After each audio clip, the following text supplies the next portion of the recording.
பிறந்தால் வழி பிறக்குன்னுவாங்க. பொங்கல் விழா கொண்டாடுறீங்க. தொண்டர்கள், நிர்வாகிகள் குஷி ஏற்படுத்துகிற மாதிரி ஏதாவது அறிவிப்பு வருமா? பொதுவாக நம்முடைய தை திருநாள் பொங்கல் விழா என்பது பாரம்பரியத்தில் நம்முடைய பண்பாட்டையும் காக்கிற விழா. பாரம்பரியம் போற்றி பண்பாடு காக்கும் பொங்கல் திருவிழா. நம்முடைய கலாச்சாரத்தை காக்கும் உன்னத திருவிழா 4 நாட்கள். போகி, பொங்கல், மாட்டுப் பொங்கல், காணும் பொங்கல் என 4 நாட்கள் பொங்கல். இந்த பொங்கல் திருநாளை தைலாபுரம் தோட்டத்தில் பாட்டாளி மக்கள் கட்சியின் சார்பில் எங்கள் மருத்துவரையா சார்பில் மிக பிரம்மாண்டமாக இன்றைக்கி விழா கொண்டாடுறோம். தமிழ்நாடு முழுக்க இருந்து பாட்டாளி மக்கள் கட்சியினுடைய நிர்வாகிகளாம் கலந்துக்கிறாங்க. இது தை பிறந்தால் வழி பிறக்கும். ஒவ்வொரு ஆண்டும் பொங்கல் விழா கொண்டாடுறது வழக்கம். அந்த அடிப்படையில் தான் இந்த ஆண்டு உற்சாகத்தோடு எழுச்சியாக நாங்கள் பொங்கல் விழா கொண்டாடுறோம். ஏன்னா 2026 சட்டமன்ற தேர்தல் நெருங்கிடுச்சு. தேர்தல் நெருங்குற நேரத்தில் எங்கள் மருத்துவரையா நல்ல கூட்டணி அறிவிப்பை வெளியிடுவார்கள். அந்த ஆர்வத்தோடும் இந்த தேர்தலில் வெற்றி பெறணும், எங்கள் கூட்டணி தான் ஆட்சி அமைக்கணும்னு மருத்துவரையா விரும்புகிறாங்க. அந்த அடிப்படையில் இந்த பொங்கல் திருவிழா மிக உற்சாகமாக நாங்கள் கொண்டாடி கொண்டிருக்கிறோம். இந்த பொங்கல் திருநாள் முதல் தமிழ்நாட்டில் இருக்கிற, இந்திய திருநாட்டில் இருக்கிற, உலகெங்கும் வாழக்கூடிய எல்லா தமிழ் மக்களுக்கும் வாழ்த்துக்களை தெரிவித்துக் கொள்கிறோம்.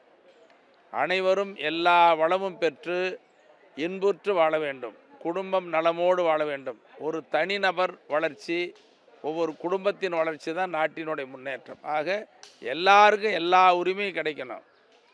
வறுமை ஒழியணும், வளம் பெருகணும், வளர்ச்சி வேண்டும், வலிமையான நாடாக உருவாகணும். அந்த அடிப்படையில் தான் எல்லாரும் இன்புற்று வாழ வேண்டும், எல்லா உரிமைகளும் பெற்று வாழ வேண்டும், ஒவ்வொரு குடும்பமும் நலமோடு வாழ வேண்டும் என்று அனைவருக்கும் பொங்கல் திருநாள் வாழ்த்துக்களை தெரிவித்துக் கொள்கிறேன்.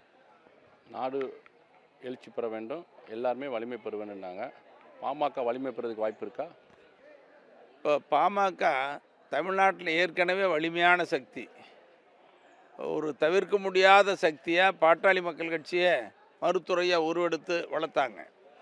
அப்போ அந்த கட்சிக்கு, ஒரு வலிமையான கட்சிக்கு இடையில் ஒரு நெருக்கடியும் சோதனை ஏற்பட்டாலும் கூட இப்போ மருத்துவரையா பாட்டாளி மக்கள் கட்சியை வலிமையான சக்தியாக மீட்டெடுத்திருக்கிறாரு. இன்றைக்கி தமிழ்நாடு முழுக்க அமைப்பு பலமாயிடுச்சு.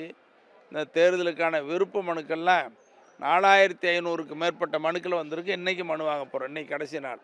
4 நாட்கள் மனு வாங்கிறது முடிஞ்சு மீண்டும் விரும்புறதுனால இப்போ கன்னியாகுமரியிலேருந்து எங்கள் நிர்வாகி வந்திருக்காரு.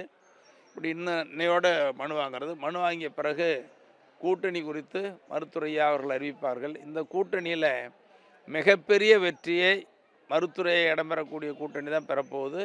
இது கட்டாயம் கூட்டணி தான் ஆட்சி அமைக்கும். அதில் ஒன்றும் மாற்றம் இல்லை. 2 நாளுக்கு முன்னாடி ஐயா சென்னைக்கு போனாங்க. யாரை சந்தித்து பேசுனாங்க? கூட்டணி தொடர்பாக எந்த தலைவர்களை பேசுனாங்க? அந்த விவரம் இருக்கா? அதாவது கூட்டணி பற்றி பேசுகிறதெல்லாம் இப்போ வெளிப்படையாக சொல்ல முடியாது ஐயா. ஏன்னா ஐயாக்கிட்ட என்ன செய்தி வருது, எப்படி முடிவெடுக்க போகிறாங்கன்னு சொல்லிலாம் இன்னும் சில நாட்களில், மிக விரைவில், அநேகமாக இந்த பொங்கல் திருநாள் முடிகிறதுக்குள்ளேயே கூட அறிவிப்பு வரலாம். நல்ல அறிவிப்பு. மருத்துவரையா அவர்கள் தொடர்பு கொண்டிருக்கிறார்கள், மருத்துவரையாவையும் தொடர்பு கொள்கிறார்கள்.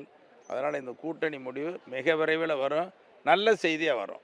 ஐயா ஒரு பல வருடம் தமிழக அரசியலில் ஒரு மிகப்பெரிய சக்தியாக இருக்காங்க. வருகின்ற சட்டமன்ற தேர்தலில் அன்புமணியை அதிமுக கூட்டணியில் சேர்த்துட்டாங்க. இது தொடர்பாக ஐயாவை இன்னும் யாரும் சந்தித்து பேசலை, கூட்டணி தொடர்பாக எந்த முடிவு எடுக்கலைன்னாங்க. இது ஐயாவுக்கு ஒரு வருத்தத்தை ஏற்படுத்தியிருக்கா? என்னடா நம்ம தலைவர்கள் யாருன்னு பேசலையேன்ட்டு.